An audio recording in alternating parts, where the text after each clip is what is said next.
Boa tarde, mais bem-vindos a mais uma edição de Visão de Jogo, mais uma jornada do campeonato. Nada muda na frente, embora falte menos uma jornada. Isso significa que, em relação às equipas que vão na frente, são menos finais a partir de agora, 8 finais. O Benfica mais uma, tem um jogo em atraso, e esse jogo em atraso conta muito, o jogo com o Gil, porque se o vencer fica em igualdade pontual com o Sporting no primeiro lugar. Porto e Braga também venceram e estão mais atrás, igualados no terceiro lugar.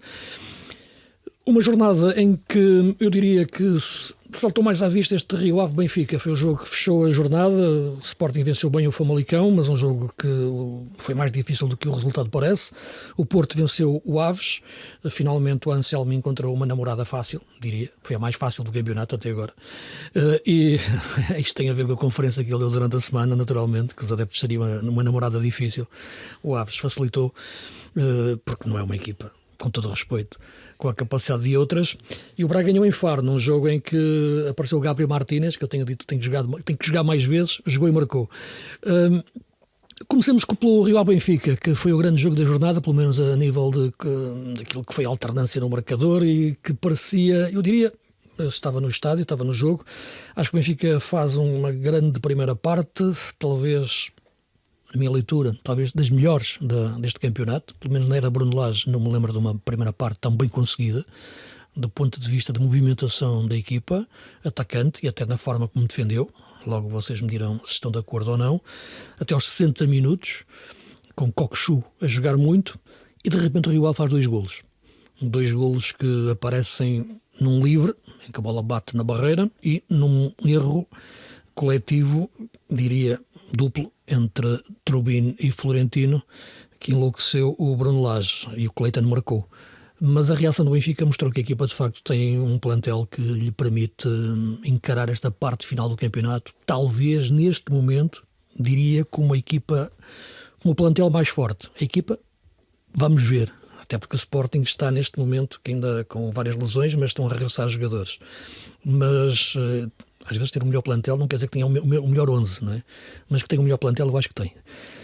Venceu bem o jogo, mas, começando por ti, Nuno, como é que se explica aquele momento em que o jogo parecia decidido e de repente vira de pernas para o ar com os 2 golos do Rio Ave? Boa tarde, Sofia, boa tarde, Luís, boa tarde aos ouvintes da TSF. De facto, é como tu disseste, o Benfica fez uma primeira parte muito bem conseguida em todos os momentos do jogo. Foi uma equipa sempre organizada, nunca se desequilibrou, criou muitas oportunidades de golo e até poderia ter chegado com uma vantagem mais confortável ao intervalo, embora este 2-0 fosse relativamente tranquilo para o Benfica.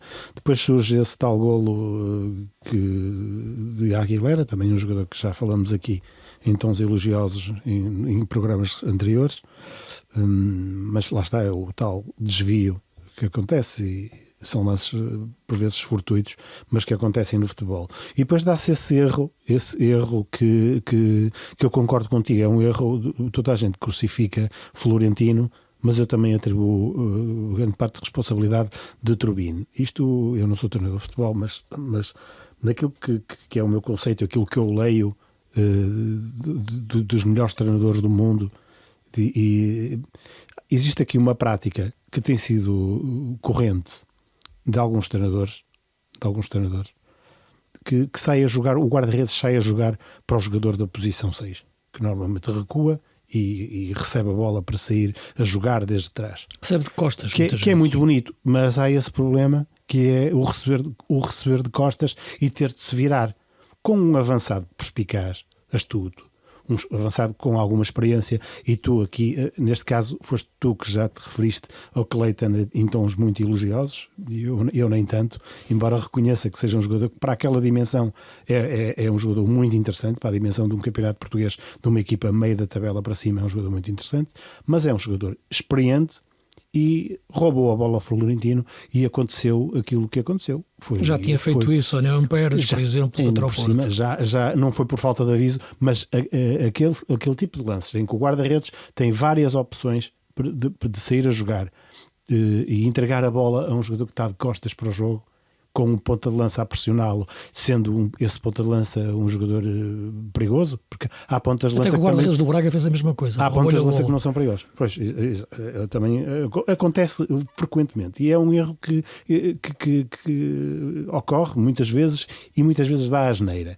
Eu lembro-me quando o Mourinho chegou ao Porto, uma das instruções que ele deu à equipa foi proibir o guarda-redes de jogar com o 6 diretamente para o pivô, para o médio defensivo. Mas hoje é uma tendência de muitas equipas e muitos treinadores fazerem isto. É uma isto. tendência e muitas vezes corre mal. Portanto, acho que lateralizar o jogo ou esticar o jogo, acho que não daria mau resultado. E é isso que o Lage pede depois, quando fica enlouquecido junto à berma do relevado, ele está a gritar para a equipa toda, não só para o Florentino, também para o Turbino, para todos para bater na frente. Claro. Fixa-se mais no Florentino, é verdade, porque o Florentino tentou ainda dominar a bola para a direita, não tentou logo jogar rapidamente, sair da pressão, quis controlar a bola, mas o erro começa no Turbino, sim. E dirá quem está a ouvir, olha, agora também é fácil falar, mas também quem me conhece sabe que eu sempre fui um acérrimo crítico deste tipo de saída a jogar, do guarda-redes para o número 6, precisamente por isso, porque corre ali riscos que na minha opinião são desnecessários e como tu disseste bem, Bruno Lage ficou mais doente do que a virose que tinha. Se ele já estava doente quando chegou lá a Vila do Conde, mais doente ficou mas neste aspecto com uma fase do jogo, um momento mau da equipa, mas depois veio ao de cima essa qualidade que o Benfica tem um número de opções muito grande. Se olharmos para o banco do Benfica e para o banco do Futebol Clube Porto, vemos claramente as diferenças e até neste momento para o banco do Sporting. Portanto, eu concordo que neste momento o Benfica é o melhor plantel, o plantel mais robusto e que oferece mais soluções, sobretudo o que oferece mais e melhores soluções em termos de equilíbrio das peças. Tiras um, metes outro e a equipa não se descompõe, não se desmonta, enquanto o Sporting, sem fazer regressar os lesionados, e o Porto com as limitações que são conhecidas e que já aqui discutimos muitas vezes, parece-me que o Benfica tem neste momento o plantel mais equilibrado. Sofia, visto o jogo, concordas que este Benfica fez talvez a sua melhor exibição até o minuto 60 da época? Olá a todos, boa tarde.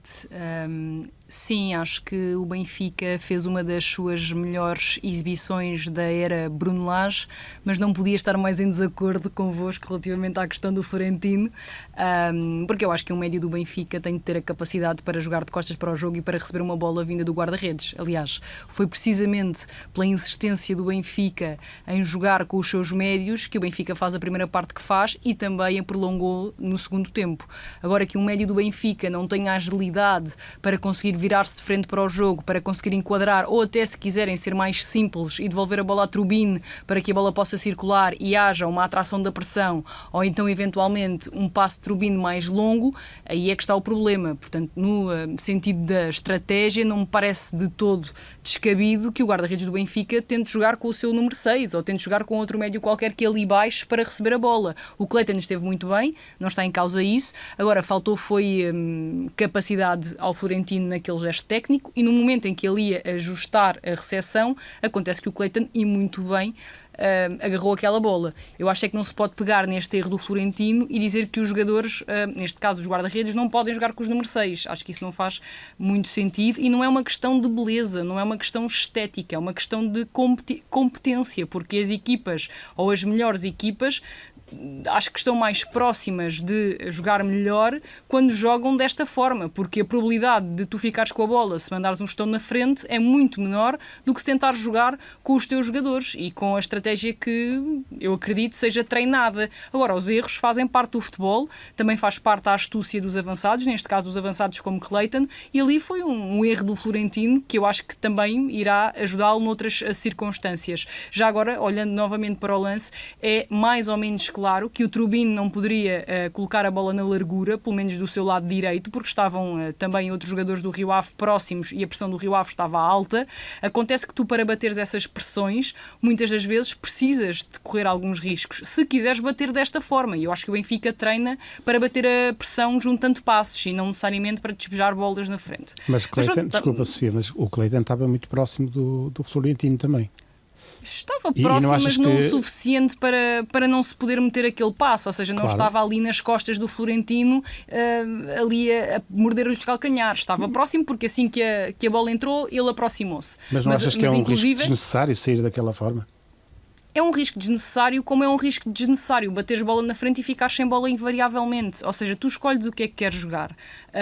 Claro que o Benfica, se bater a bola na frente sem qualquer critério, corre menos riscos de a bola entrar. As consequências acima são menores, não é? Digamos.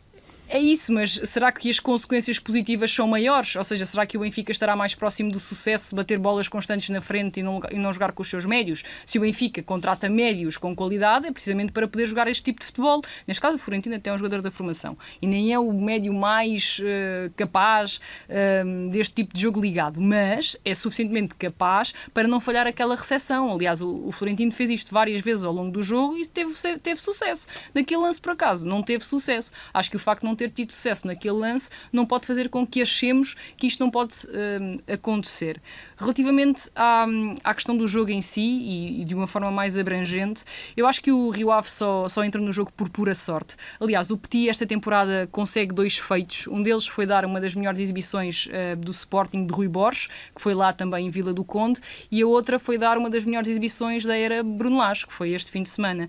Para o plantel que tem, acho que tem de fazer muito melhor. Até aos 60 e tal minutos o Rio Ave não conseguiu trocar 2 passos. A verdade é essa, tentou muitas vezes, lá está a sair ligado também, colocar a Tiquenaz de frente para o jogo, a Aguilera também a pegar no jogo aqui e ali, a várias alturas, mas não conseguia sair, simplesmente. E já agora convém relembrar que uma das maiores lacunas do Benfica de Bruno Lage é não ter capacidade para encaixar a pressão no adversário. Muitas das vezes o Benfica peca nessa capacidade que tem de pressionar e é muito fácil para a maioria dos adversários jogar dentro do bloco do Benfica. E isso não aconteceu com o Rio Ave de Petit. Há que dar mérito ao Benfica, claro está, sem querer retirar mérito a Bruno Lage, mas dentro do mesmo saco podemos dizer que o Rio Ave tinha condições e jogadores, do ponto de vista individual, para fazer bem melhor. Há uma exibição que eu destaco pela negativa, que é de Kiko Bondoso, não conseguiu dar seguimento a praticamente nenhuma bola que lhe chegou. Sinceramente, acho que a entrada de Tiago Moraes deveria ter acontecido mais cedo. E depois há também a capacidade de o Benfica ligar muito facilmente, sobretudo através do corredor esquerdo, com várias ligações muito boas entre Carreras e Bruma. Aliás, o corredor esquerdo do Benfica foi o corredor forte do ponto de vista ofensivo da equipa de Bruno Lage, com Coxo também, como sabemos, e como disse o Luís há pouco, a baixar para aquela zona e a conseguir ligar com muitos passos mais simples até do que a maioria dos passos que Coxo por vezes tenta. Tem um muito bom passe para a variação do jogo para o centro-direita, que depois acaba com aquela oportunidade brutal de Abdouni que rasa o poste esquerdo da baliza do guarda-redes do Rio Ave, mas foi um Benfica sobretudo de tração à esquerda, com essas combinações entre Coxo, Carreras e também Bruma, que na minha opinião voltou a fazer um jogo muito pouco capaz. Acho que é uma exibição fraca, que vem no sentido da exibição no Estádio da Luz frente ao Nacional, com muito pouca definição por parte de Bruma. Conseguia às vezes retirar algumas vantagens, mas não conseguiu definir praticamente nenhum lance,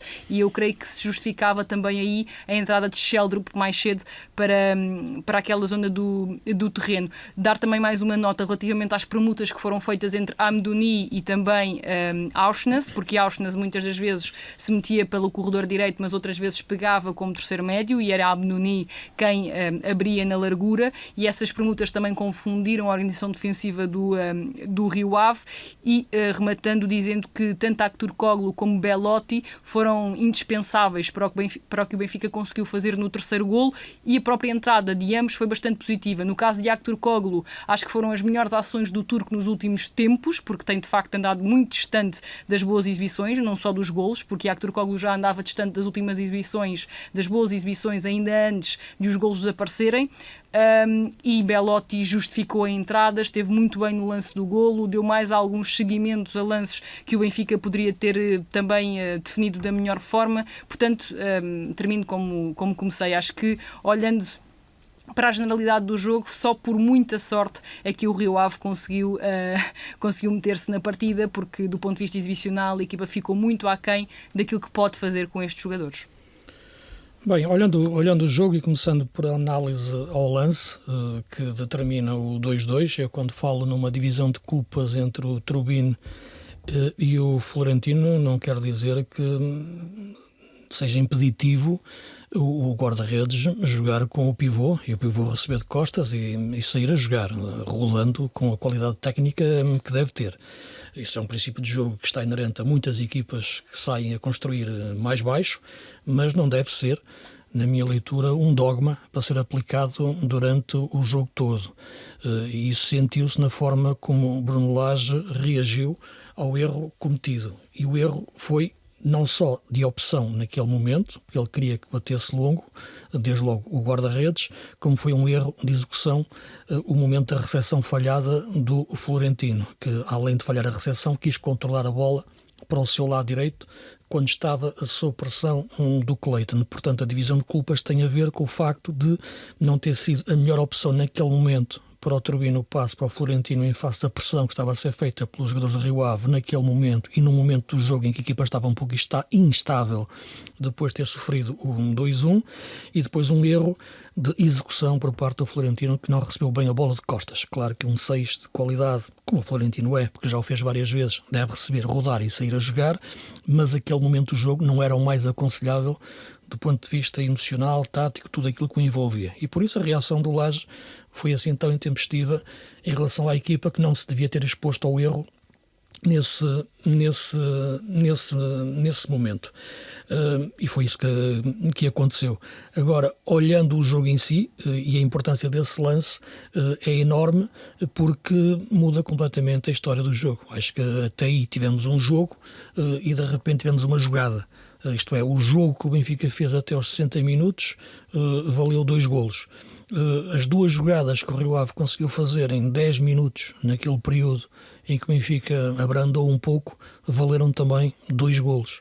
A verdade é que o futebol tem esta magia e tem este enigma de que muitas vezes 2 jogadas valem tanto como 60 minutos de jogo em termos de resultado. E o Rio Ave conseguiu 2 golos sem que o Turbino tivesse feito qualquer defesa. Sim, verdade, e sem ter sequer ameaçado muito essas oportunidades.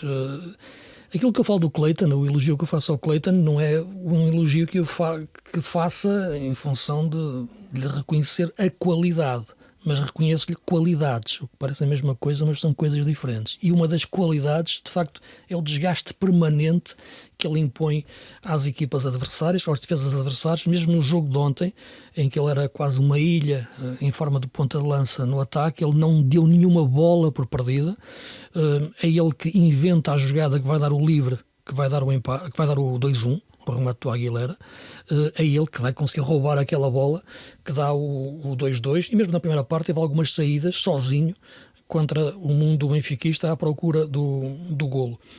Acho que o Benfica, por todas as razões que a Sofia já descreveu, fez de facto uma excelente primeira parte em termos de movimentação coletiva. Dentro dessas trocas posicionais, acho que é um jogador que nesta dimensão nacional está a ser muito importante para estes momentos, que é o Amdouni.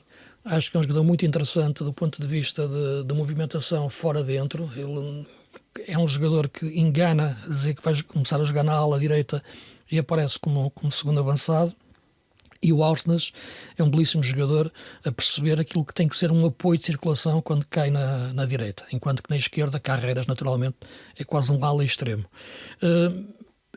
Há aqui um momento, no entanto, no jogo que foi o momento das substituições. Claro que a entrada de Belotti e Aktürkoğlu acabou por ter um impacto positivo porque os dois estiveram no lance do 3-2.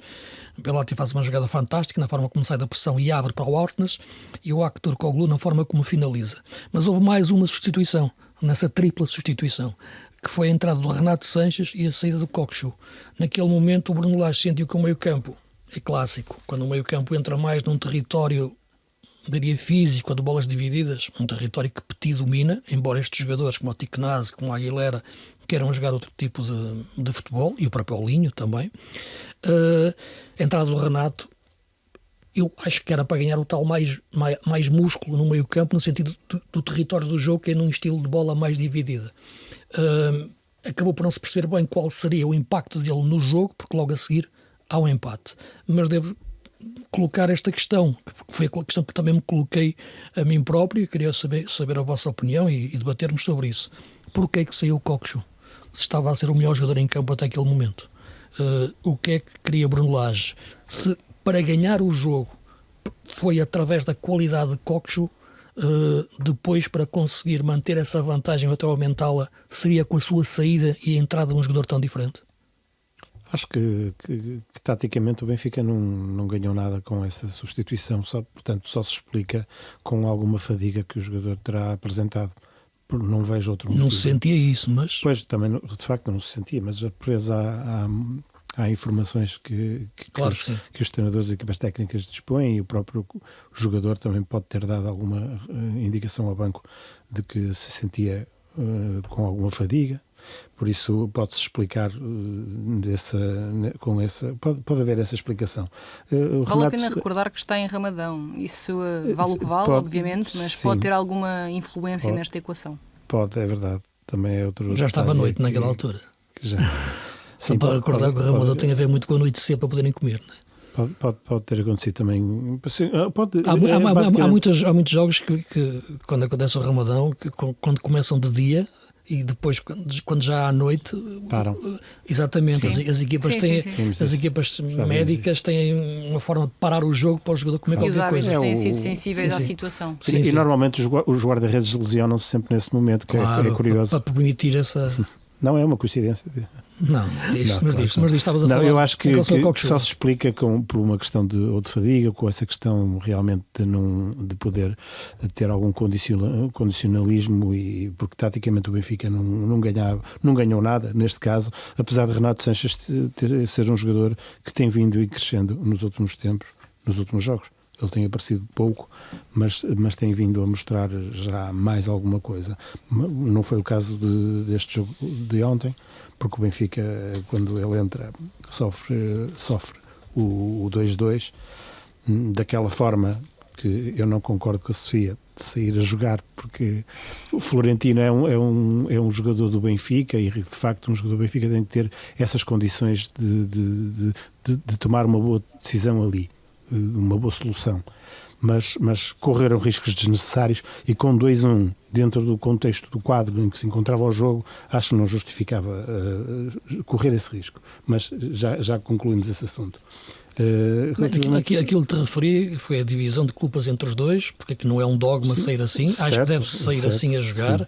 Aquele momento é que foi uma demasiada exposição ao erro, e depois houve um erro técnico do Florentino. E depois acabaste por dizer que o Clayton pressionava a defesa já muito estava alta, a pressionar, sim, em todo o jogo pressiona. Sim. Naquele momento, portanto, foi uma exposição ao erro. Portanto, estamos todos de acordo que mas a razão, foi desnecessário. Mais do que...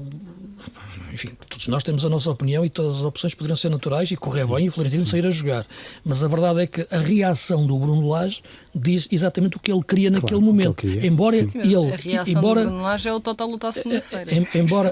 Embora... Sim, mas repara uma coisa, vê se me entendes o que eu quero dizer. Embora ele preconize a saída apoiada com o guarda-redes a entregar no pivô para ele rodar e sair a jogar, naquele momento, em face às circunstâncias do jogo, da sua própria equipa, do estado dos jogadores e da forma como o adversário estava a pressionar especificamente o ponta de lança, o pivô do Benfica, ele preferia que batesse na frente. Agora, é evidente que se não acontecesse nada, o Bruno Lage passaria por cima do lance e todos nem falaríamos do lance.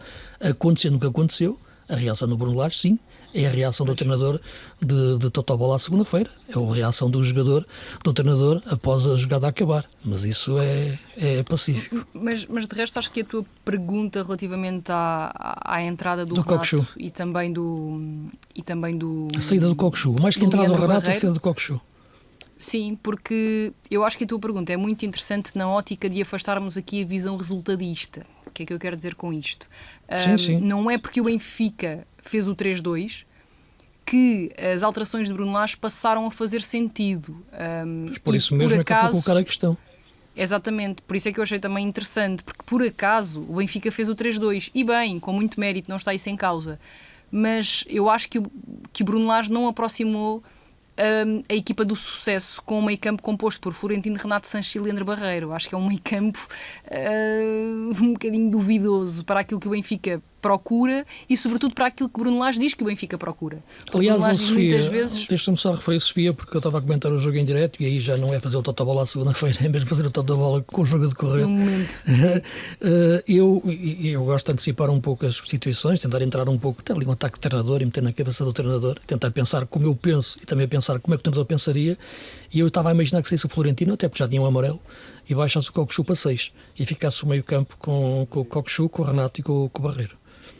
Mas não foi isso que aconteceu e eu acho que o meio campo do Benfica ficaria muito limitado se o Rio Ave não tivesse conseguido aquele espaço para aquela jogada e o Benfica não tivesse conseguido o golo logo em cima praticamente do empate da equipa do Petit, porque sim, é um meio campo que... No fundo, se calhar a substituição foi a mais. Bastariam aquelas duas, do Actoroglu e do Belotti, e não mexer no meio campo, não.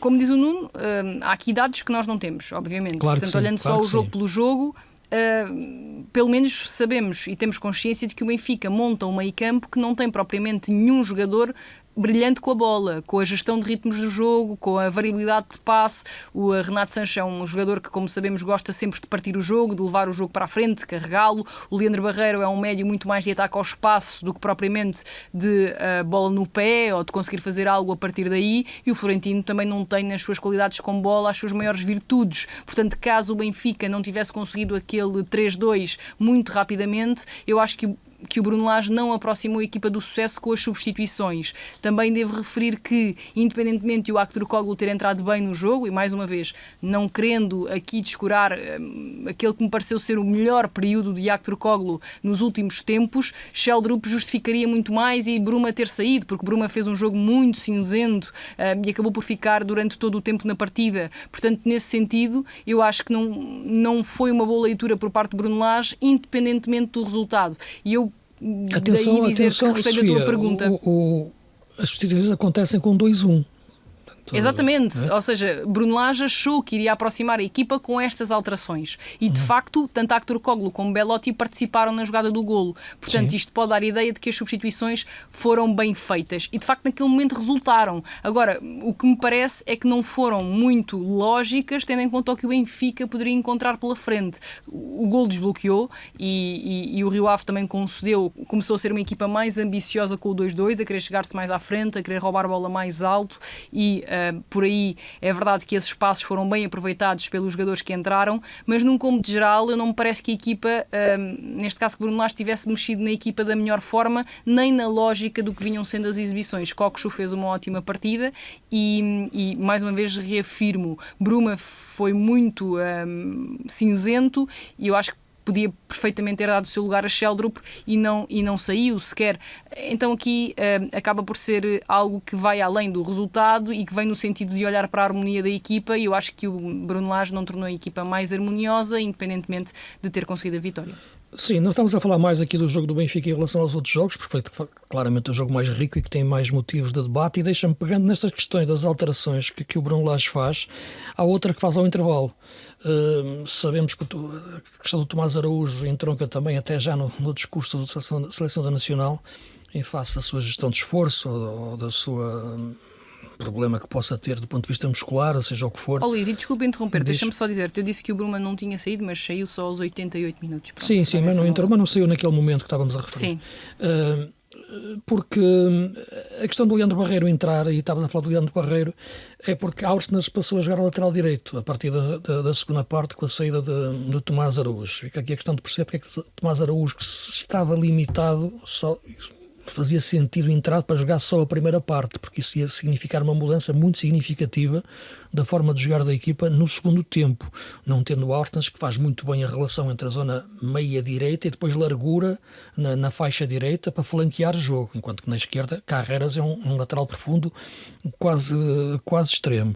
Portanto, essa alteração em si já mexeu muito com o ecossistema da equipa na segunda parte. E o único momento em que o Arsenal se solta é o momento até que vai dar o golo do 3-2. Pelo que eu acho que a entrada, dentro das substituições, a entrada do Actoroglu foi o jogador que, para aquela posição, para a equipa ter mais largura naquele lado direito, onde estava a faltar maior presença do Benfica a atacar na profundidade, porque na esquerda havia Carreras, mas ia-se desgastando com o jogo. Muito rapidamente, para tocarmos neste aspecto, essa alteração ao intervalo e Tomás Araújo ser utilizado sabendo que só podia jogar meia parte. Faz sentido? Eu acho que se Tomás Araújo jogou de início é porque deu indicações ao treinador durante a semana e em conversas prévias que acontecem de que estava a 100%.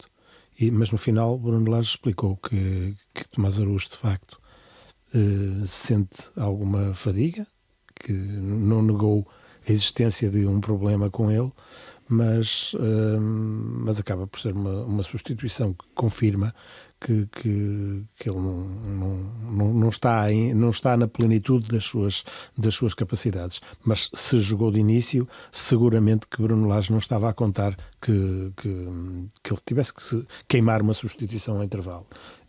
E mais a questão que também deixava para a Sofia falar, e tu também, Nuno, para tentarmos acelerar um pouco, para apanharmos um bocadinho também de Sporting e Porto, que é a opção de, naquele momento, não entrar um lateral de raiz e puxar o Arsens para o lateral direito e mexer no meio campo. Repara que tu com isso tens que trocar dois setores. Exatamente. Geralmente os treinadores nem costumam gostar propriamente disso. E mexes no centro da equipa. No centro-direita, digamos assim, e mexes também no setor defensivo, porque passas Auschwitz para lateral direito e depois tens de mudar o próprio meio-campo do Benfica. Não sei até que ponto é que a entrada de Leandro Santos não teria feito mais sentido, até na ótica que dizias, de dar alguma profundidade ao corredor direito, uma vez que o jogador desse lado se metia por dentro, como referiste, e o Leandro poderia ser o complemento do Carreras do lado contrário, mas ao mesmo tempo o Auschwitz é um jogador importantíssimo do ponto de vista da leitura de jogo, é geralmente uma extensão do próprio treinador no campo e a sua importância, na minha opinião, transcende questões individuais, vão para lá disso. E, portanto, pode ter sido por aí.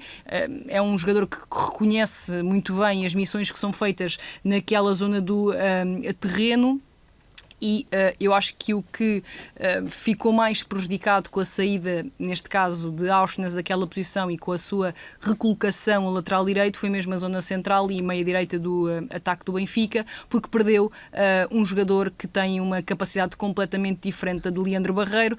E eu continuo a achar que Leandro Barreiro, para jogar naquelas zonas, tinha de ser noutra equipa, não pode ser no Benfica. Eu continuo a não conseguir perceber como é que Leandro Barreiro muitas das vezes pode ser o médio mais adiantado. Bruno Lage já explicou que é um médio de ataque ao espaço, que é um médio que lhe permite ameaçar a linha defensiva contrária com as suas incursões, mas a perspectiva que eu tenho de um médio em zonas adiantadas, pelo menos de um médio de uma equipa como o Benfica em zonas adiantadas, não é propriamente a de um médio com o perfil do Leandro Barreiro.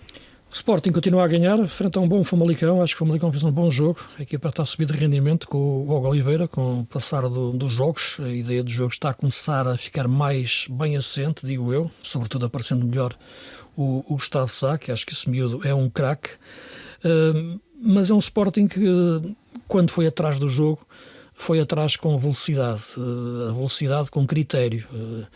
E muito que tem a ver com o Kenda a fazer aquele corredor direito, o Katamo depois na esquerda, o Maxi com uma capacidade que eu acho que neste momento acabou expulso naquele lance um pouco negligente que ele teve naquela entrada, mas acho que tem sido nesta altura, na era de Rui Borges, o jogador que cresceu mais. Tem raça, ele já tinha, todos os uruguaios têm raça, mas vejo cada vez com mais critério.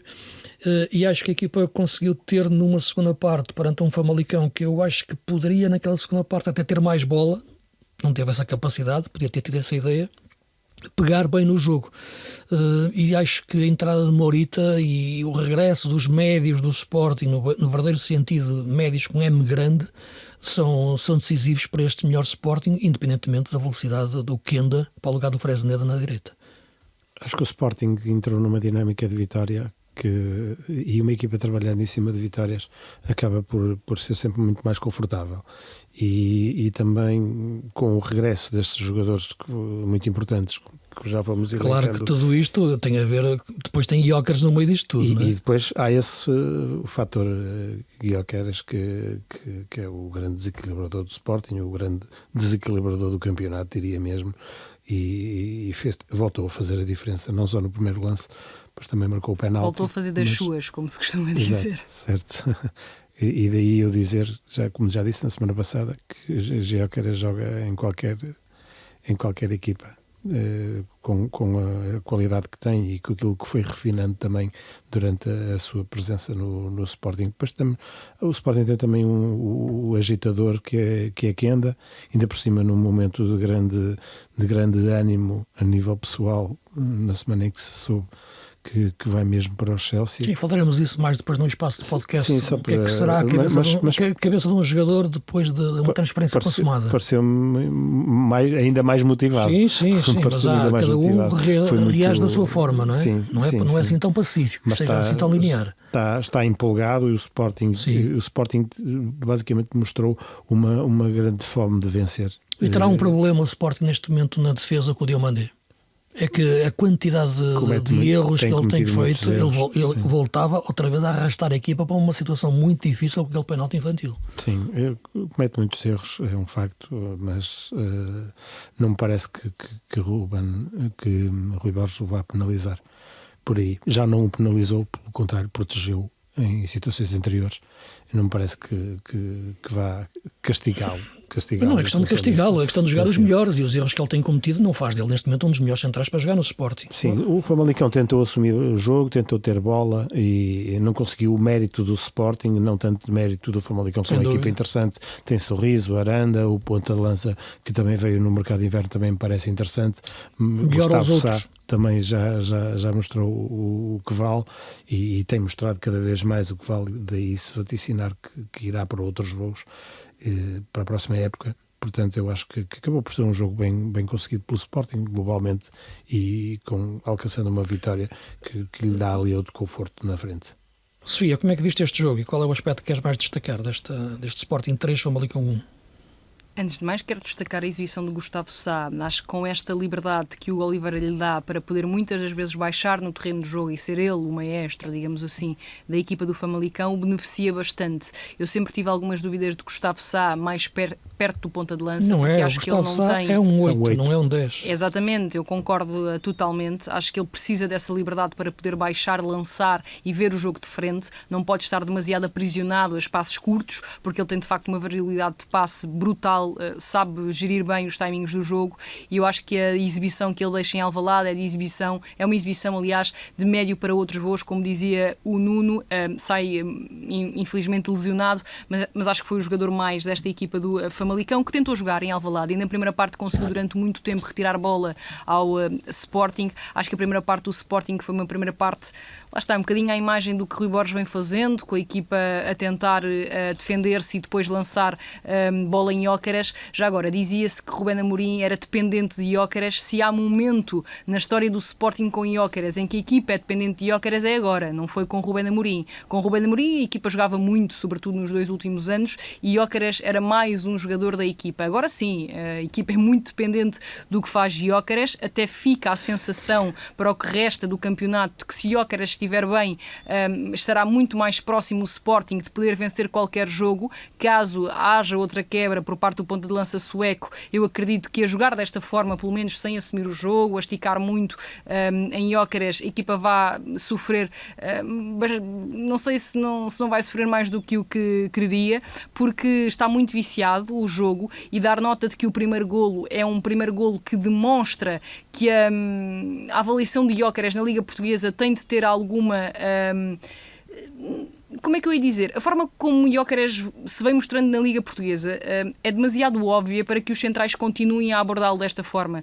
A forma como os centrais do Famalicão tentaram ir à queima, um jogador como o Gyökeres, não faz o mínimo sentido, porque nem sequer conseguem dividir no corpo a corpo, nem sequer depois têm velocidade para ir buscar a falha no momento do timing de antecipação. E nesse sentido, basta colocar Gyökeres numa outra liga, nomeadamente a Liga Inglesa, que tem sido a liga à qual o Gyökeres tem sido mais vezes apontado, para perceber que num lance exatamente igual, mesmo que um defesa central tentasse ir no choque a Gyökeres, primeiro tem outra capacidade de choque e segundo tem mais velocidade do que qualquer defesa do Famalicão. Sim. Portanto, eu acho que colocá-lo, ou pelo menos retirá-lo da Liga Portuguesa e achar que ele vai fazer exatamente a mesma coisa numa Liga Inglesa, acho que não é propriamente verdade, porque eu acho que os jogadores individualmente têm outro tipo de recursos.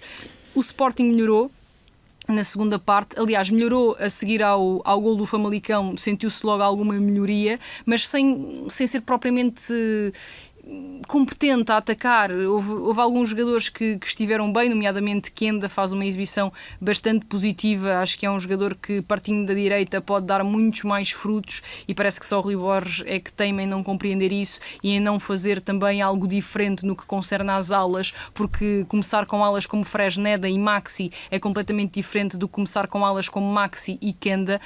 Permite juntar outro tipo de talento, permite juntar outro tipo de variabilidade. Kenda passou para a direita e fez um bom remate, se calhar o melhor dos últimos meses, e lançou várias vezes Gyökeres na profundidade, com a sua facilidade com o pé esquerdo de meter bola para as incursões do ponta de lança sueco. E depois, claro, sabendo que há Morita, que é um jogador que pausa muito bem o jogo, há também Rui Silva, que esteve muito seguro e faz uma defesa importantíssima a sorriso antes do 3-1. O Sporting tem aqui nestes jogadores se calhar a grande sustentação para o que resta do campeonato, mas com a chegada de Yulman, com a chegada de Morita, com o regresso destes jogadores e da melhor forma de Gyökeres, eu não esperava que o Rui Borges continuasse a montar as equipas, ou neste caso a sua equipa, para atacar tanto desta forma. Esperava que tentasse controlar mais o jogo, mas não é isso que está a acontecer. Não, eu penso que está dentro da gênese da ideia de jogo do Rui Borges é mais esta, e a forma como o Gyökeres é um jogador que tem de facto um impacto no jogo impressionante, porque mesmo recebendo a bola longe da baliza, a meio do meio campo, sob a esquerda, nós sentimos a promessa de golo.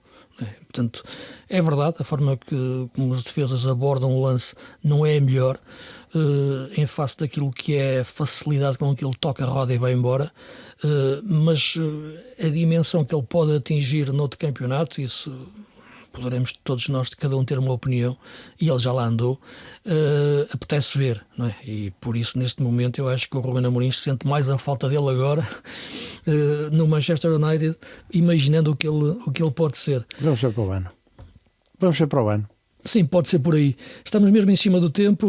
Tínhamos aqui também para falar do Porto. Vamos falar disso também no espaço de podcast. Porto e também Braga e as outras equipas. Porto e Braga neste momento parecem que estão encostadas só numa luta pelo terceiro lugar, mas acredito que quer o Anselmi, quer o Carvalhal queiram olhar mais acima, até porque há clássicos para jogar, e será também de facto interessante ver a capacidade de Porto e Braga fazerem frente, e vai já daqui a 2 jornadas um Sporting Braga e um Porto Benfica.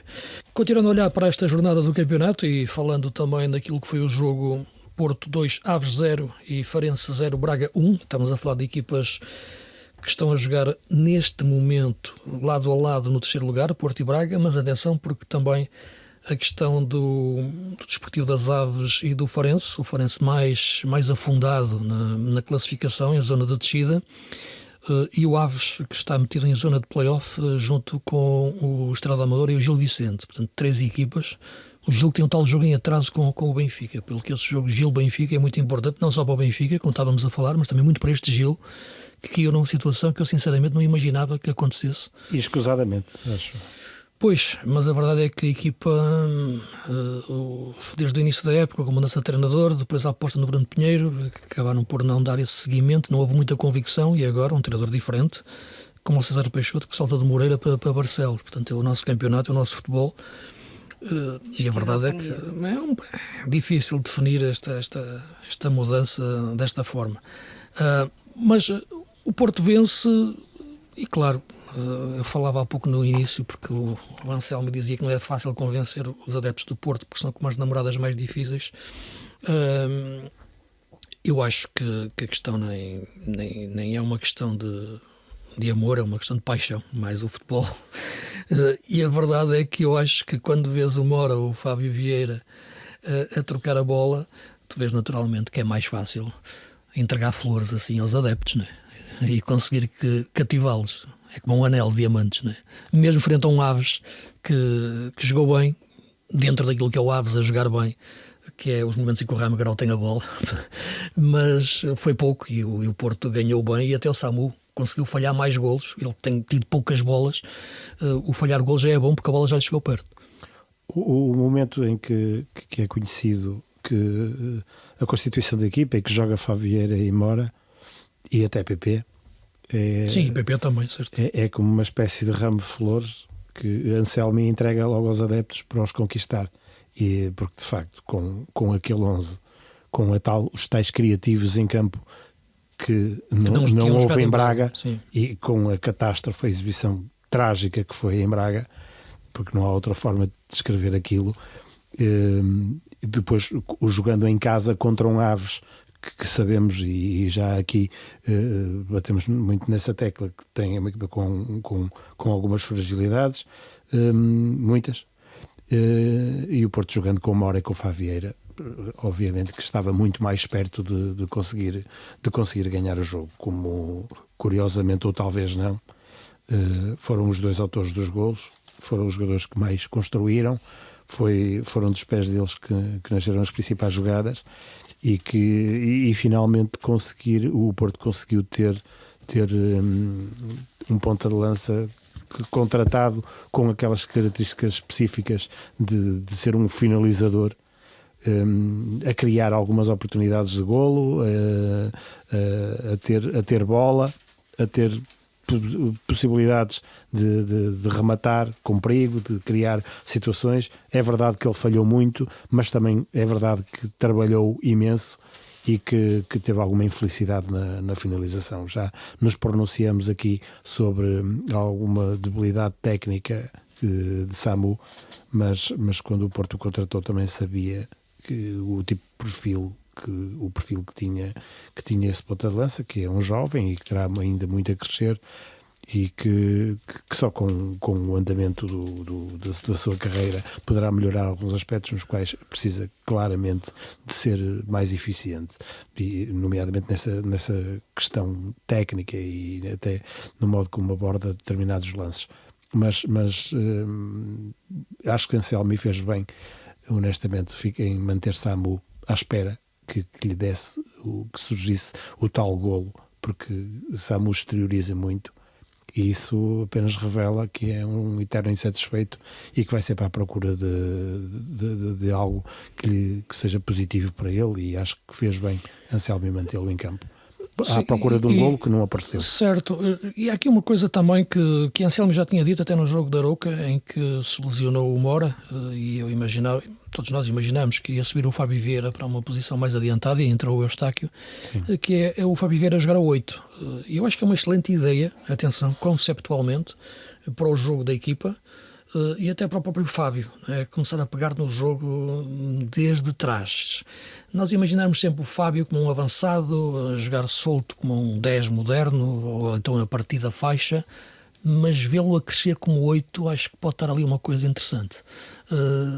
Vamos ver, porque a questão é que ele, em princípio, irá regressar ao Arsenal, se vai ficar ou não sei.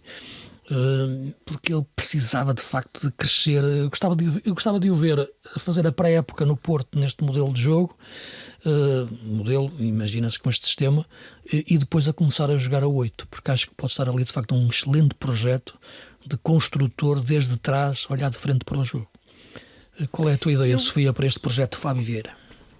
Eu vou pegar aqui no tema Porto para juntar dois temas. Acho que o que o Fábio Vieira tem feito na Liga Portuguesa justificava uma chamada de Roberto Martínez. Eu vou explicar porquê.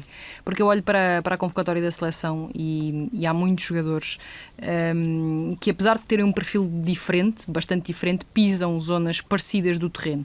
João Palhinha, João Neves, Vitinha, Rubén Neves. Só aqui temos 4 jogadores que, à partida, pisam zonas parecidas, apesar de terem perfis diferentes. E depois não tens, além de Bruno Fernandes, claro está, um médio criativo. Bernardo Silva não é um médio criativo, é muito mais um médio de associação e está cada vez até mais talhado para jogar em zonas recuadas, e falta aqui alguma irreverência, na minha opinião, ao lote de médios de Roberto Martínez. Olhando para o que Fábio Vieira consegue dar junto de zonas de finalização, quer através do remate, que tem um espantoso remate de pé esquerdo, quer através das ações de pré-assistência ou até de assistências. Olhando para a sua qualidade em bruto, olhando para o seu momento no Futebol Clube do Porto, que é neste momento de longe o melhor jogador da equipa, acho que poderia ter justificado aqui uma chamada, até porque já há muito tempo que me parece que a equipa de Roberto Martínez está um bocadinho órfã desse perfil de jogador, e volto a dizer, existe Bruno Fernandes, mas é quase um oásis, digamos assim, no deserto, porque Vitinho é um médio total, João Neves é um jogador sobretudo com capacidade para recuperar, para estar muito por dentro do jogo nas ações defensivas, e claro, tem alguma chegada às zonas de finalização, mas não é propriamente um criativo. João Palhinha e Rubén Neves então deslocam-se, são os que mais se deslocam dessa ideia, e acho que são demasiados médios com esse perfil quando existem outros que podem brilhar. De resto, foi um passeio no parque para Fábio Vieira, fez uma exibição espantosa. Acho que temos sempre de ter cuidado, e digo isto para todos, portanto não vou mudar relativamente ao Porto. Acho que o AVS vale o que vale, com todo o respeito, mas acaba sempre por enviesar um pouco as análises. Mas claro que a minha ideia vai ao encontro da vossa relativamente à melhor exibição do Futebol Clube do Porto desde da chegada de Martin Anselmi. Acho que Diogo Costa foi mais importante do que se pode pensar, porque fez ali algumas defesas importantíssimas e decisivas. Uma delas ainda antes do 1-0, estava 0-0 quando Diogo Costa travou de forma espetacular uma jogada em que um dos jogadores do AVS, eu não sei se foi Zé Luís, já não recordo. Mercado, exatamente, foi o Mercado exatamente que ficou isolado para ir na direção da baliza, e o Diogo Costa esteve espantoso, mas não só aí, também teve outra ação bastante importante no jogo, e foi um guarda-redes de equipa grande. O PP também, na minha opinião, faz um bocadinho, vou compará-lo até aqui um bocadinho com aquilo que fez Aktürkoğlu no Benfica. Acho que o PP faz a melhor exibição dos últimos tempos ao serviço do Futebol Clube do Porto, com muita mobilidade, ora para meter-se num vértice mais descaído para a esquerda de um losango montado por Martin Anselmi, ora com capacidade para atacar zonas de finalização, ora até abrindo um pouco mais na largura quando Francisco Moura se metia por dentro. Acho que essa liberdade propicia mais as capacidades de PP do que amarrá-lo demasiado a uma determinada zona, e foi muitas das vezes o jogador que o Futebol Clube do Porto encontrou para bater a pressão dos médios do AVS. Era ele que recebia naquela zona de ninguém para depois a partir daí desenvolver as jogadas do Porto, e simplificou muito as jogadas. Acho que às vezes falta isso a PP, não adornarem demasia, não ser demasiado individualista, jogar o simples, e jogou bem a maior parte do tempo.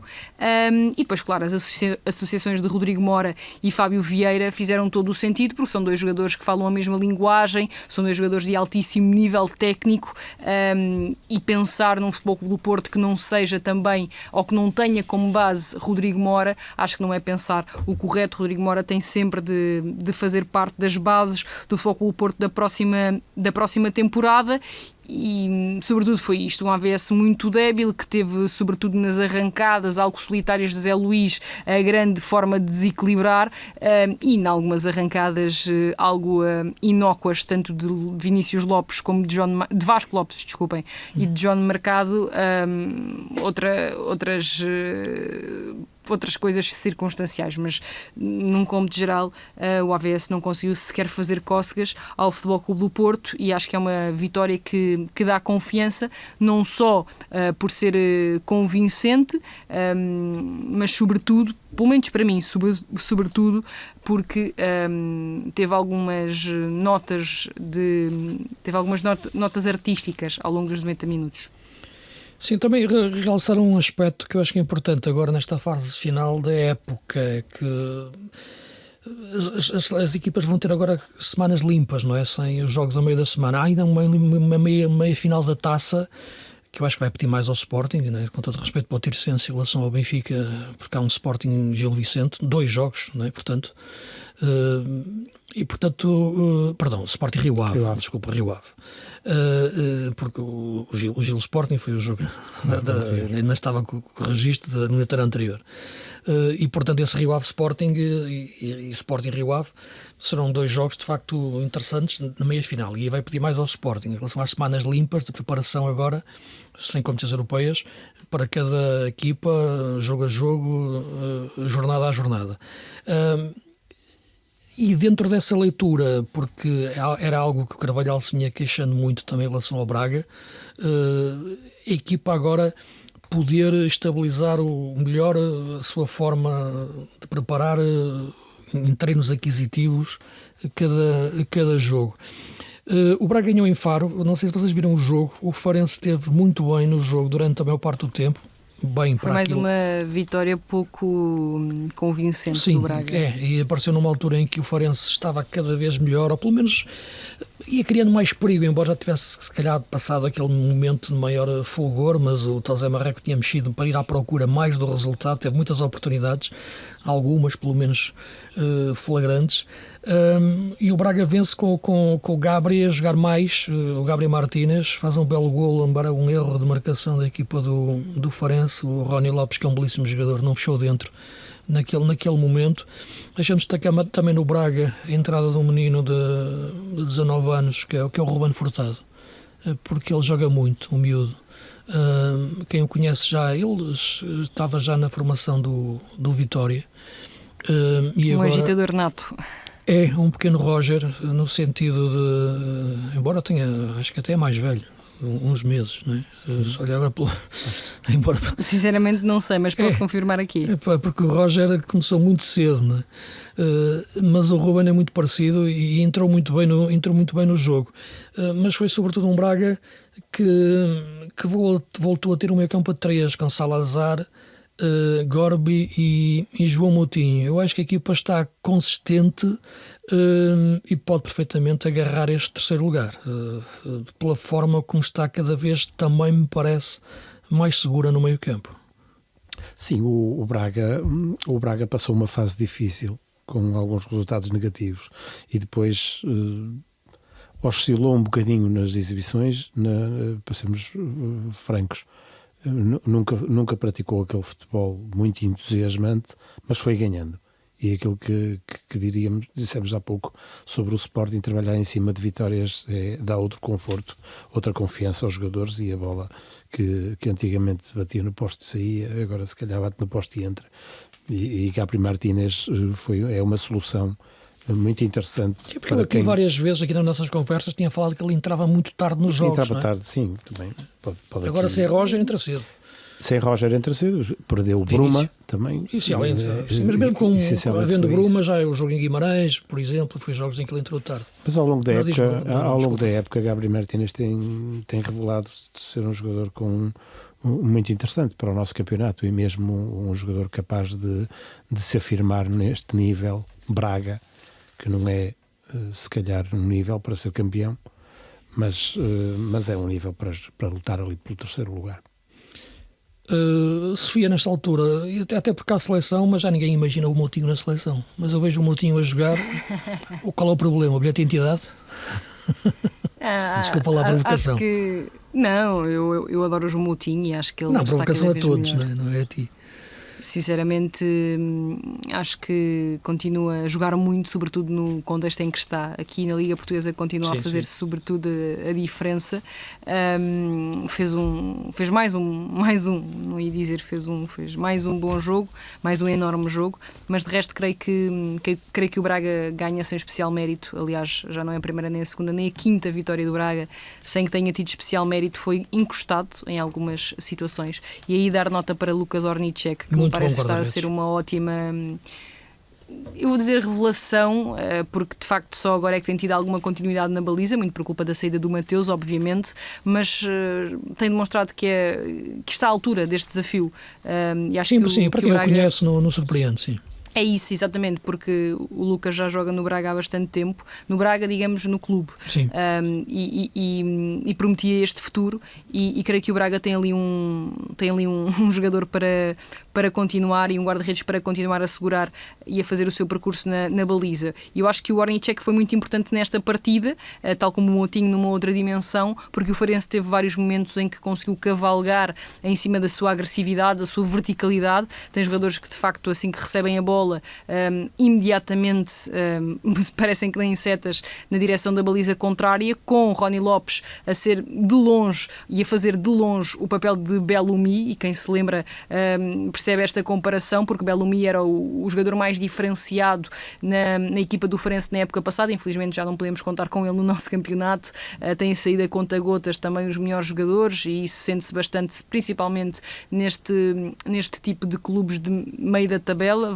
meio da tabela, também parte mais baixa da tabela, mas o Rony acho que está a ser um excelente substituto, porque é um jogador que, além de ter essa capacidade de verticalizar o jogo, define muito bem e é tecnicista e consegue resistir à pressão do adversário e não soltar a bola logo de qualquer maneira. Se a bola lhe cair, a probabilidade de o Farense conseguir a partir daí desenvolver o lance é muito superior, e portanto destaque para o Rony, não só por este jogo, mas num cômputo geral acho que está a ser um dos bons jogadores do Farense, que na minha opinião merecia ter saído deste jogo com outro resultado e não com a derrota. Sim, é bem precisava, porque o Farense vai-se afundando na classificação, 17 pontos. Eu acho que nesta altura olho para a classificação, o Boa Vista é um caso quase irremediável, não é? Porque há a questão da matemática, há sempre que respeitar a matemática, porque não é uma opinião, portanto é um facto, mas o Farense vai-se afundando, por mais que lute, e tem lutado. Eu olho para o campeonato e vejo de facto que neste momento há aqui 3 equipas com 23 pontos, o Gil Vicente, Estrela da Amadora e o Aves, e sairá daqui a equipa do play-off, porque nesta altura, não só pela questão pontual, porque já as outras equipas já estão a seguir, já têm a mais 5 pontos, que são 29, também têm um nível de jogo muito superior. O Arouca, o Rio Ave e este Nacional, que de Tiago Mas Margarida. O Gil Vicente é a equipa que tem mais obrigação, porque sim, em termos de plantel tem muito melhor plantel do que todas as outras. Sim, Sofia, eu ia colocar exatamente a questão nesse ponto, que é achando que Arouca, Rio Ave e Nacional deram um salto para os 29, mais 5 do que desse trio com 23. Cavaram um fosso ali. E é um fosso não só pontual, mas também de nível de jogo. Ao mesmo tempo, Farense e Boa Vista vão ficando ali na cave, já que têm muita dificuldade em pôr o nariz fora da linha d'água. Entre Gil Vicente, Estrela e Aves, de facto, a Sofia já antecipou aqui a questão, é a equipa que surpreende mais ver neste momento, nesta situação, e talvez aquela que pode ter menos capacidade de sofrimento nesta parte final da época. O que é que vos parece? Atenção que tem menos um jogo, atenção, que é o tal jogo com o Benfica, e nada o impede de ganhar, claro. Acho que com a qualidade dos jogadores que o Gil Vicente tem, e para a média do nosso campeonato, tem alguns bem acima da média. O Félix, não é? Por exemplo, Félix Correia, Santi Garcia, Fujimoto, e defesas centrais também bons, o Ruben Fernandes, que é o líder da defesa, portanto tem plantel para estar, tem plantel, não equipa, como se está a ver. Ainda há pouco tempo não foi nem nada inferior ao Sporting no jogo da Taça, por exemplo. Recordar esse jogo. Sim, e estava em posições. E esteve muito bem. E estava em posições confortáveis na classificação, portanto eu acho que o Gil Vicente caiu nesta posição algo aflitiva, porque está ali a queimar os lugares de playoff. A equipa conseguiu empatar na Amadora na última jornada, o que já foi um excelente resultado, no sentido daquilo que é neste momento a questão pontual, mas neste jogo com o Santa Clara fez muito pouco, sobretudo na primeira parte. Caiu numa situação escusadamente e se calhar com muita culpa própria. O Estrela da Amadora tem tido, pois a questão é essa. Tem tido algumas dificuldades também com alguns jogadores lesionados. E trocou quase a equipa aqui no mercado de janeiro, saíram para aí 6 jogadores e entraram outros 6. E o Aves parece-me das três que tem mais, que apresenta mais debilidades em termos coletivos. O que te parece? Sim, recordar que, por exemplo, eu concordo com a análise, eu acho que o Gil Vicente não tem plantel para estar nesta posição, acho que a esquizofrenia da saída de treinadores e da entrada de outros leva a que as coisas também não corram assim tão bem. Exemplo disso foi a resiliência que houve, por exemplo, com um João Pereira, no Casa Pia, um Estoril com o Ian Castro, são os exemplos mais paradigmáticos de que por vezes esperar faz sentido, quando se acredita realmente nas convicções do treinador contratado. Sim. E não tem plantel para estar nesta situação. Se olharmos, por exemplo, para o jogo contra o Sporting, o Tidjane Touré ficou no banco, nem sequer foi utilizado. O Tidjane Touré provavelmente era titular na maior parte destas equipas que lutam para não descer. Depois há João Marques, depois há Bermejo, que saíram do banco. Atenção, João Marques, que esteve no Braga, como sabemos, fez uma excelente época no Estoril antes de saltar para o Braga, onde depois não teve utilização, estava no banco do Gil Vicente. Bermejo, que também é um excelente jogador. Depois já falaste de Félix Correia, que para mim está completamente fora da curva no que concerne a jogadores deste tipo de clubes. Fujimoto, que também é um jogador que se percebe que poderia perfeitamente saltar para outros palcos. Santi Garcia, que eu adoro, Acho que é um médio espetacular e com uma complementariedade brutal entre aquilo que faz na defesa e no ataque. Aguirre, que também é um ótimo avançado e que permite mobilidade ao próprio ataque do Gil Vicente. Não é para isto. Podemos, claro, dizer que a linha defensiva não tem tantas capacidades, ok, tudo bem, mas até o guarda-redes do Gil Vicente é um bom guarda-redes. Portanto, olhando para tudo isto, não se compreende que de facto o Gil Vicente esteja nesta posição. Não era para isto, sinceramente, não era para estar nesta posição, e talvez desta época, vamos ver o que é que acontece, e espero que o Gil Vicente fique na Primeira Liga, porque acho que é um clube que é bem organizado, apesar do que está a acontecer esta época. Acho que é um clube bem organizado, que tem feito vários investimentos, quer ao nível da formação, quer ao nível das infraestruturas. Sim, é uma boa experiência futebolística ir ao estádio do Gil Vicente ver o jogo. Acho que apesar disso tudo pode ser que se retirem algumas ilações desta temporada para que não volte a acontecer e para que o Gil Vicente não entre neste carrossel da Liga Portuguesa, que sinceramente não traz nada de bom ao clube.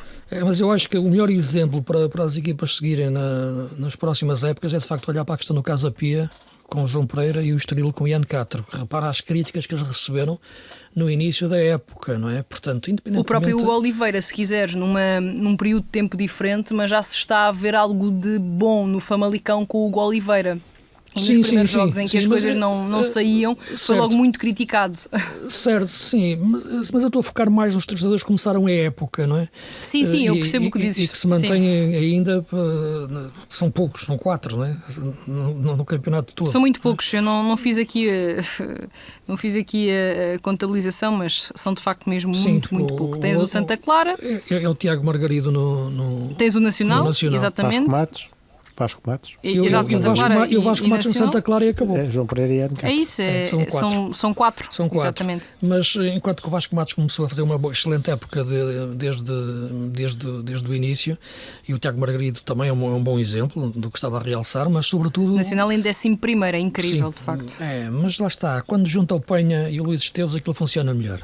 Eu não compreendi porque é que o Penha não jogou na Luz. Estava a ser de longe um dos melhores jogadores mas aí já foi mais aquela cedência à estratégia. Mas deixa-me só dizer isto, porque o Estoril e o Casa Pia foram muito criticados na forma de jogar. Nós próprios aqui falámos de um Estoril que estava a mudar de paradigma até na forma de jogador, não é? A verdade mudou.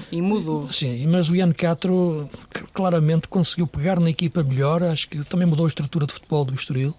E isso também é importante. E tudo aquilo que tem a ser, nesta altura, o Estoril como equipa dá vontade de ver jogar. E o Casa Pia é a mesma coisa, independentemente do juízo valor que se possa falar de que João Pereira às vezes fecha a equipa mais atrás, a verdade é que a equipa é consistente e a equipa está lá sempre de uma forma capaz de discutir os jogos, ou pelo menos discutir os resultados, e este 7º e 8º lugar com 36 pontos não é por acaso. E é um bom exemplo, portanto não se precipitem em julgar treinadores e a fazer sentenças sumárias, deem tempo, acreditem nos treinadores, se os contratam é para isso, e este está aqui o exemplo, o Casa Pia e o Estoril. Vamos terminar só aqui fazendo aqui um olhar que em relação à seleção vai jogar esta eliminatória de quartos de final com a Dinamarca, 2 jogos no espaço de 3 dias, acho que tem tudo para ganhar naturalmente, mas a verdade é que é uma convocatória que não nos surpreende muito. Cada vez mais devo confessar que a minha paixão pela seleção mantém-se naturalmente, mas que já não tenho mesmo muita paciência para discutir convocatórias, porque vamos discutir o quê? Não é? Porque é quase como estar às voltas numa rotunda, não é? Até porque Roberto Martínez tem o seu grupo de jogadores que parece que mudam meia dúzia de peças por vezes, mas vai dar quase sempre ao mesmo. Portanto, acho que nem tem muito a ver, algumas das opções não têm muito a ver com o rendimento dos jogadores nas próprias equipas. Tem mais a ver com as concepções de jogo e com as ideias pré-concebidas que Martínez já tem. Ele sempre acho que não há mal nenhum nisso. Acho que o pior é Roberto Martínez não o assumir e tentar arranjar atalhos que depois tornam a sua as suas explicações Sim, pouco porque, coerentes. Sofia, nós já temos um treinador, e estou à vontade, porque não era um fã desse treinador, como o Scolari, e ele próprio dizia que queria fazer uma equipa, e muitos Pode jogadores... vir a Luís Henrique, enquanto selecionador espanhol, Sim, dizia sim. várias vezes que convocava os mas que ele achava melhor, não os que mas ele... no nosso caso português, nós tivemos um treinador que era um treinador que queria formar uma equipa dentro da sua seleção, independentemente do rendimento que tivessem a ter nos clubes, e isso levou a ficar de fora campeões europeus e mundiais em termos E tivemos de o clubes. caso Vítor Bahia, que foi... Exatamente, foi é o caso, é isso que eu muito trabalho. falado. Exato, e outros, não é? Mas quando chegou o Roberto Martínez foi dizendo que Mais inclusivo. que queria observar e queria analisar, está em permanente contacto com todos os departamentos dos clubes onde jogava aquele núcleo alargado dos jogadores com os quais poderia ou contava mesmo, mas depois nas convocatórias ocorrem determinadas situações que é um contrassenso, são contrassensos. Portanto, Não de sei facto, se não há concordas, essa mas às análise. vezes pior do que a própria questão da convocatória é a não utilização dos jogadores durante o jogo. Ou seja, tu percebes que eles vão, mas Roberto Martínez não conta necessariamente com eles. Houve vários jogos em que Kenda é o exemplo mais flagrante Kenda, disso, Trincão, não é? jogadores que podem ajudar com... Imagina, está um determinado encaixe no jogo em que Portugal precisa de ir atrás do resultado, precisa de marcar golo e tu percebes que os jogadores não contam. Nós fizermos um balanço dos minutos desses jogadores mais fora da caixa, entre aspas, obviamente, mas desses jogadores que não têm tido tanta utilização, percebemos que esses jogadores não foram utilizados em momentos em que a seleção precisava de ir atrás dos resultados. Sim. E às vezes mais do que a utilização dos jogadores, ou de olhar para os minutos que os jogadores têm, é olhar para quando é que esses jogadores fizeram esses minutos. Isso às vezes revela mais do que propriamente os minutos num cômputo geral. Sim, há vários casos que vão ao encontro daquilo que referes. Mas deixa-me dizer uma coisa. Vocês imaginam possível outro meio-campo para Portugal nesta altura que não aquele feito por Vitinha, João Neves e Bruno Fernandes? Eu acho que não, acho que também não imagino. Mas acham que vai ser esse? Acho que Palhinha vai entrar. Pois, é a questão. Por estás a ver, foste tocar no ponto que eu acho que para Roberto Martínez é fundamental. Ter aquele 6, vertente Palhinha. Lá está, Roberto Martínez teve a audácia de dizer que tinha sido ele a descobrir, entre aspas, a dupla Vitinha e João Neves, porque tinham jogado um particular em Alvalade juntos. Acho que foram 2 jogos. Acho que no total foram 2 jogos. Houve uma curiosidade relativamente a essa ideia peregrina de Roberto Martínez. Aquilo gostou tanto da química que tiveram que não utilizou a dupla em nenhum jogo do europeu, nem sequer um minuto. Aliás, lembro-me de um jogo em que o Vitinha saiu precisamente para dar lugar ao João Neves quando estava a ser um dos melhores em campo, o Vitinha, no caso. Portanto, a questão das hierarquias e dos estatutos sempre foi muito respeitada por Roberto Martínez e se sobrepôs à qualidade exibicional dos próprios jogadores. Portanto, é preciso ter muita coragem, para não dizer outra coisa, para se poder atravessar com uma dica dessas. Vamos ver o que é que acontece. Sim, mas olha, deixa mais... Não me espanta se João Palhinha for titular, atenção. Sim, exato, mas mais do que disso, o Roberto Martínez, com todo o respeito que tenho por ele, porque é o selecionador nacional de Portugal e, portanto, máximo respeito, ouvir o Thierry Henry ouvir falar a voz do futebol, quando ele diz, este rapaz, estava a falar do Vitinha no fim daquele grande Liverpool-PSG, joga outra coisa, foi o que ele disse. Este Vitinho este rapaz joga um desporto completamente diferente, né? Na forma como gera os tempos, como faz os passos, como imagina aquilo que tem que fazer antes de receber a bola. O Vitinha é um dos melhores médios do mundo. Se nós tivéssemos ele e o João Neves, eles jogaram os dois juntos esse jogo, atenção. Se nós tivéssemos de formar um meio campo em termos europeus, o Vitinha estaria sempre no meu meio campo. É impossível, não, acho eu, pelo menos eu não consigo contemplar um meio campo em que Vitinha não esteja, porque ele... É impressionante a forma como ele parece que esconde a bola, parece que sabe tudo, sabe quando tem de dar uns passos à frente, sabe quando tem que esconder a bola, sabe quando tem de passar para o lado, sabe quando tem de verticalizar. É impressionante o que joga aquele rapaz e sinceramente a seleção tem muito a ganhar com ele e acho que no fundo é o futebol a obrigar a que ele seja titular e não necessariamente, porque isto conta, não necessariamente uma convicção do selecionador, é o futebol a obrigar que o Vitinha tenha de ser um dos titulares da nossa seleção. Essa é uma frase bonita para acabar o programa. Está perfeito. Roubaste umas frases bonitas. Roubei da tua cabeça, Luís. Roubei da tua cabeça. É de te ouvir tantas vezes e há tantos anos. É isso mesmo. É o futebol que obriga. Não faz mal, não tem problema, porque deve ser o Luís Henrique. Ou o Vitinha. É o Roberto, Ou o Roberto Martínez. A dizer que não, sou eu que descobri o Vitinha. É verdade, é o futebol que obriga Roberto Martínez a colocar a Vitinha de início. E o futebol, de facto, quando fala de forma assim tão clara, não deixa margem para dúvidas. Vamos ver estes 2 jogos, o que é que vai acontecer. Penso que Portugal vai ganhar e vai passar, e espero que nos divirta. É sobretudo isso, porque temos jogadores para conseguir esse rendimento alto cada vez mais. Esta Liga das Nações é uma competição que já ganhamos uma vez,